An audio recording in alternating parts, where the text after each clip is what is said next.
I am the Tofu Golem. Please enjoy the video. You'll start by getting the essentials ready.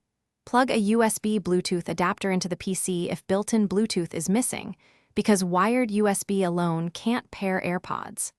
Once done, put Airpods in the charging case, open the lid, and press the setup button until the status light flashes white. That puts them in pairing mode. Make sure Windows has the latest Bluetooth drivers installed. This ensures the adapter and Airpods speak the same protocol and avoids handshake failures.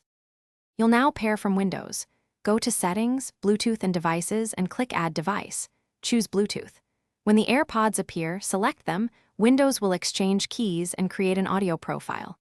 If you added an Apple USB dongle, use its utility or the same Windows dialog.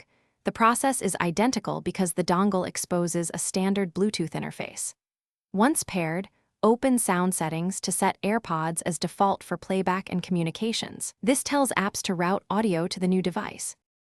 Finish by testing playback and the mic. Play audio and run the sound test in Settings to confirm both ears and input work. If audio quality is poor, switch the output profile from hands-free to stereo for better music. Hands-free uses lower bitrate for microphone use.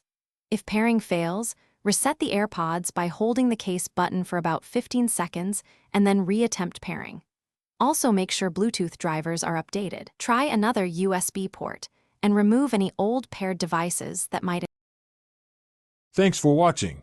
Consider subscribing if we helped you today.